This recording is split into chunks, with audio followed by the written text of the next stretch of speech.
Hi friends, welcome to our channel. Brahmamudi serial next ఎపిసోడ్లో ఏం జరగబోతోందో ఈ వీడియోలో చూసి తెలుసుకుందాం. రాజ్ని నిలదీసిన కావ్య అసలేం జరిగింది అని తెలుసుకోవడానికి ఈ వీడియోని స్కిప్ చేయకుండా ఎండ్ వరకు చూసేయండి. అప్పు వాళ్ళ ఫ్రెండ్స్ మూవీకి వెళ్ళొచ్చి నైట్ అంతా బయటే పడుకొని ఉంటారు. అది కళ్యాణ్ చూసి అప్పుతో ఇంకొక రోజు కూడా మనం ఇక్కడ ఉండకూడదు, ఇక్కడ ఉండి వాళ్ళని ఇబ్బంది పెట్టిన వాళ్ళమే అవుతాము. ఈ ఒక్క రోజుకి తప్పలేదు కాబట్టి ఇక్కడే ఉండాల్సి వచ్చింది. ఇక మీదట ఆ తప్పు మనం చేయకూడదు. ఇక్కడ ఉండి వాళ్ళని కష్టాలు పాలు చేయకూడదు. మనమేంటో మన దారి మనం చూసుకుంటూ వెళ్ళిపోదాం. ఈ ఒక్క రాత్రికే వాళ్ళని అలా బాధ పెడుతున్నందుకు నాకు బాధగా ఉంది అని అప్పుతో అంటాడు. అప్పుడు అప్పు, అలాగే కవి, నువ్వు చెప్పినట్లుగానే చేద్దాం అని వాళ్ళిద్దరూ నిద్రపోతారు. ఉదయాన్నే అప్పు కళ్యాణ్లిద్దరూ అనుకున్నట్లుగానే అక్కడి నుంచి వెళ్ళిపోవడానికి సిద్ధంగా ఉంటారు. వాళ్ళ ఫ్రెండ్స్ ఎక్కడ కళ్యాణ్ అప్పులు చూసేస్తారేమో అని తొందరగా లేచి డోర్ని కొడతారు. డోర్ని కొట్టి, మేము నిన్న నైట్ రాలేదని మా కోసం ఎదురు చూసారా బావా అని అంటాడు. అప్పుడు కళ్యాణ్, అవును, నిన్న నైట్ ఎందుకు రాలేదు మీరు అని అంటాడు. అప్పుడు అప్పు వాళ్ళ ఫ్రెండ్స్, నిన్న నైట్ అంతా మా ఫ్రెండ్ వాళ్ళ రూమ్లో పడుకొని వచ్చాం బావా అని అంటాడు. అప్పుడు అప్పు, వచ్చారు రాబాయ్, మీకోసమే ఎదురు చూస్తున్నాం, మేము ఇక్కడి నుంచి వెళ్ళిపోతున్నాం అని అంటుంది. ఆ మాటకి అప్పు వాళ్ళ ఫ్రెండ్స్ అందరూ ఆశ్చర్యపోతారు. ఇదేంటప్పు, ఇక్కడి నుంచి వెళ్ళిపోవడం ఏంటి, ఎక్కడికని వెళ్తారు ఇద్దరు అని అంటారు. అప్పుడు కళ్యాణ్, ఎక్కడికైనా వేరే ఒక షెల్టర్ చూసుకుంటాము, ఇక్కడ ఉండి మిమ్మల్ని ఇబ్బంది పెట్టడం మాకు ఇష్టం లేదు అని అంటాడు. అప్పుడు అప్పు వాళ్ళ ఫ్రెండ్, అదేంటి బావా అలా మాట్లాడుతున్నారు, మీకు మా రూమ్ నచ్చలేదా అని అంటాడు. అప్పుడు కళ్యాణ్, అయ్యో మీ రూమ్కేం చాలా బాగుంది, నిన్న నైట్ కూడా చాలా బాగా నిద్ర పట్టింది అని అంటాడు. అప్పుడు అప్పు వాళ్ళ ఫ్రెండ్స్, మరెందుకని బావా ఇక్కడి నుంచి వెళ్ళిపోతామంటున్నారు అని అంటారు. అప్పుడు కళ్యాణ్, మేమిద్దరం పెళ్లి చేసుకొని కట్టుబట్టలతో ఇంట్లో నుంచి వచ్చేసాం, ఇక్కడే ఉండి ఎక్కువ రోజులు మిమ్మల్ని ఇబ్బంది పెట్టలేం అని అంటాడు. అప్పుడు అప్పు వాళ్ళ ఫ్రెండ్స్, మమ్మల్ని ఇబ్బంది పెడుతున్నారని అలా ఎందుకని అనుకుంటున్నారు బావా, అప్పు నువ్వన్నా చెప్పొచ్చు కదే అని అంటాడు. అప్పుడు అప్పు, వద్దురా బాయ్, నిన్న నైట్ ఒక్క రాత్రికి మాకు షెల్టర్ని ఇచ్చారు, చాలా థ్యాంక్స్ అని చెప్తుంది. అప్పుడు అప్పు వాళ్ళ ఫ్రెండ్స్, అప్పు ఏంటే ఇది, మనలో మనకి థ్యాంక్స్ ఏంటి, నువ్వు అసలు బావగారికి ముందు చెప్పు ఇక్కడే ఉంటామని అని అంటారు. అప్పుడు కళ్యాణ్, మీరు నిన్న రాత్రి ఈ రూమ్ బయట పడుకోవడం నేను చూశాను, మా వల్ల మా కోసం మీరు అన్ని కష్టాలు పడుకుంటూ చలిలో పడుకున్నారు, మిమ్మల్ని ఇంకా మేము ఇక్కడే ఉండి ఇబ్బంది పెట్టదలుచుకోలేదు, ప్లీజ్ దయచేసి మమ్మల్ని ఇక్కడి నుంచి వెళ్ళనివ్వండి అని కళ్యాణ్ అంటాడు.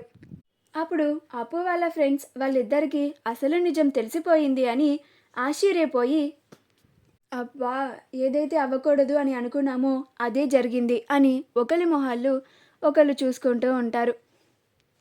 అయినా సరే ప్లీజ్ బావా, ఇద్దరు ఎక్కడికని వెళ్తారు, మీరే చెప్తున్నారు కదా కట్టు బట్టలతో ఇంట్లో నుంచి వచ్చేశారు అని, మీ దగ్గర నాకు తెలిసి డబ్బులు కూడా ఉండి ఉండవు, ఇప్పుడు ఇద్దరు ఎక్కడికని వెళ్ళి ఉంటారు అని అంటారు. అప్పుడు అప్పు, ఎక్కడికైనా వెళ్ళి ఏదైనా పని చూసుకుంటాం లేరా, మా బతుకు మమ్మల్ని బతకనివ్వండి, ఇప్పటి వరకు మాకు హెల్ప్ చేసినందుకు చాలా థ్యాంక్స్ అని రాకవి అని వెళ్ళిపోబోతుంటారు. అప్పుడు ఆగండప్పు అని వాళ్ళ ఫ్రెండ్స్ వాళ్ళ దగ్గర ఉన్నంత మనీ అప్పుకి ఇవ్వబోతారు. అప్పుడు అప్పు, ఏంట్రాబా ఇది, నాకేం వద్దు అని తిరిగి వాళ్ళకి ఇచ్చేస్తుంది. అప్పుడు అప్పు వాళ్ళ ఫ్రెండ్స్, మేము ఇక్కడ ఉండమంటే కనీసం ఇక్కడ ఉండను అని ఇద్దరు అంటున్నారు, దానికి ఒప్పుకున్నాం కదా, కనీసం ఈ డబ్బులన్నా తీసుకోండి, దానికన్నా కొంచెం మేము సంతోషపడతాము అని అంటారు. అప్పుడు అప్పు, వద్దన్నాను కదరా బాయ్, మా ఇంట్లో వాళ్ళు కూడా ఇలా డబ్బులు ఇస్తానంటే మేము తీసుకోలేదు, మీకైనా అదే చెప్తున్నాను, మాకు డబ్బులు వద్దు, అని అక్కడ నుంచి వెళ్ళిపోతారు. అప్పుడు అప్పు వాళ్ళ ఫ్రెండ్స్, అలాగే అప్పు, మీరు చెప్తున్నట్లుగానే వెళ్ళిపోండి, కానీ ఏదైనా సమస్య వస్తే మాత్రం మేమందరం మీకున్నామని మర్చిపోకండి, ఒక్క కాల్ చేయండి చాలు, మీకోసం అక్కడ క్షణాల్లో వచ్చి వాలిపోతాం అని అంటారు. అప్పుడు అప్పు చాలా థ్యాంక్స్ రా బాయ్ అని అంటుంది.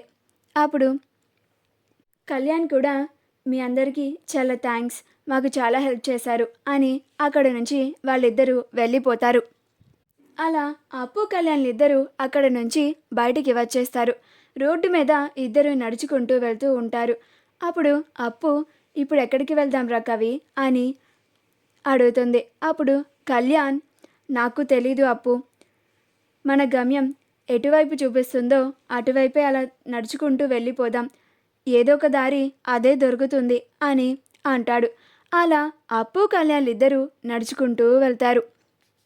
ప్రకాశం రాజ్ని పట్టుకొని, ప్లీజ్ రా రాజ్, ఎలాగైనా కళ్యాణ్ని నువ్వే ఒప్పించి ఇంటికి తీసుకొని రారా అని రాజ్ని పట్టుకొని ఏడుస్తూ ఉంటాడు.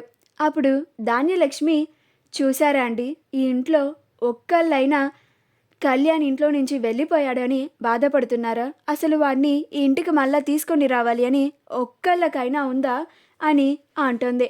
అప్పుడు రాజ్, అలా ఎందుకు అనుకుంటున్నావు పిన్ని, మేమందరం కళ్యాణ్ ఇంట్లో నుంచి వెళ్ళిపోయాడనే బాధపడుతున్నాము అని అంటాడు.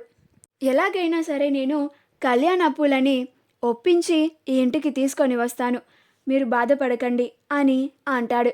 అప్పుడు ధాన్యలక్ష్మి, ఇద్దరేంటి, నాకున్నది కొడుకొక్కడే, ఇంకొకళ్ళ సంగతి నాకు తెలియదు, వాళ్ళకి నాకు ఎలాంటి సంబంధం లేదు అని అంటుంది.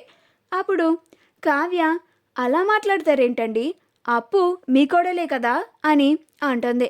అప్పుడు ధాన్యలక్ష్మి, ఎవరికి కోడలు, కళ్యాణ్ అప్పులకి పెళ్లి జరగడం నాకు ఇష్టం లేదు అని నీకు తెలుసు కదా, ఇంకా అప్పుని కోడలిగా ఎలా అంగీకరిస్తాననుకున్నావు అని అంటుంది.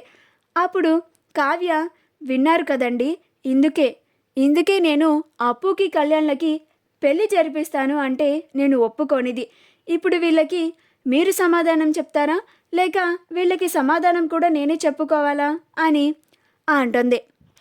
అప్పుడు ధాన్యలక్ష్మి, ఎందుకు అన్ని నాటకాలు కావ్య, నువ్వు రాజే కదా, ఇద్దరూ కలిసి నా కొడుకుని ఆ అప్పుకి ఇచ్చి పెళ్లి చేసి ఇప్పుడు ఇంట్లో నుంచి వెళ్ళిపోయేలాగా చేసింది అని అంటుంది.